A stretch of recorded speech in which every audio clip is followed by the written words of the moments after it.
Bien, la race Érins, originaire du Val d'Érins en Suisse, dans le Valais, où cette race est vraiment assez nombreuse. Hein. Sur la Suisse, dans le Valais, il y a à peu près 7 000 bêtes. En Aoste, elle est encore plus nombreuse, 13 000 bêtes encore. C'est une vache qui est basse, avec un centre de gravité vraiment bas, adapté aux grandes pentes de la montagne, puisque ce sont les vaches qui vont le plus haut en alpage. Elles montent à la limite des glaciers, pratiquement jusqu'à 3000, là où on peut trouver l'herbage. Elles se contentent d'un herbage grossier, mais c'est là-haut qu'elles trouvent les meilleures fleurs, et ce qui fait que le lait a tellement de goût. Ça fait un beurre extraordinaire, et surtout l'origine, c'est le fromage à raclette, le fromage de Bagne qu'on trouvait dans le Valais, ou le fromage qu'on appelle Fontine dans le Val d'Ost, qui est une grosse production de... C'est une ressource économique très importante pour le Val d'Ost. Donc c'est vraiment une vache qui est spécifique, qui est très intelligente justement parce qu'elle a dû s'adapter aux conditions de montagne et climatiques difficiles. Et c'est ce qui a fait justement dès la sortie du printemps, aujourd'hui, c'est ce qu'on appelle le mélange de printemps, après 6 mois d'hivernage, nourri au foin, avec vélage les vaches ont vélé au mois de novembre, décembre, ont été traites pendant 3 mois, 4 mois. Le lait a servi à nourrir les veaux, en ce qui nous concerne, c'est pour les veaux. Et puis après, les vaches ont été taries, les veaux ont été sevrés. Et donc, elles attendaient impatiemment de découvrir et de trouver les beaux pissenlits qui sont devant nous. Hein, maintenant, il n'y en a plus beaucoup parce que les vaches ont lutté. Et donc, on a sorti les vaches progressivement, en partant de la plus jeune jusqu'à la plus âgée, qui était la reine du troupeau l'année dernière. Et on a pu voir que les luttes ont été intenses, jusqu'à ce qu'une hiérarchie entre guillemets se mette en place. Mais on sait que ce n'est pas en un jour que la hiérarchie se met dans le troupeau, parce que quelquefois ça dure tout l'été, où les vaches vont lutter tout l'été, tous les jours. Et ça c'est vraiment leur caractère, parce que celles qui ne sont pas reines, progressivement elles veulent monter dans la hiérarchie, et elles s'affrontent toujours.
La vache qui était reine ne le devient plus. Alors là, c'est un drame pour la vache. Et la vache, on peut la voir pleurer, on peut la voir perdre ses poils.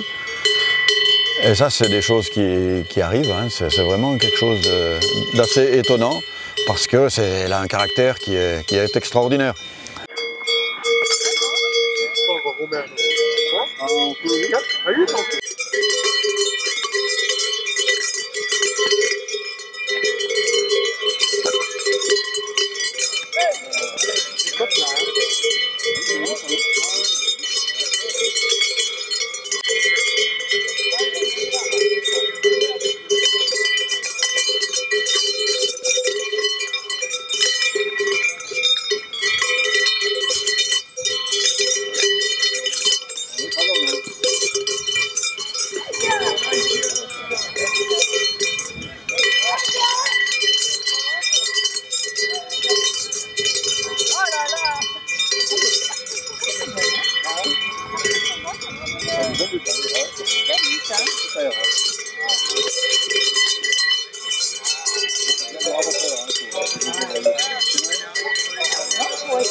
Au contact de l'homme, elle est vraiment très connaissante. C'est une vache qui n'est pas une vache comme les autres.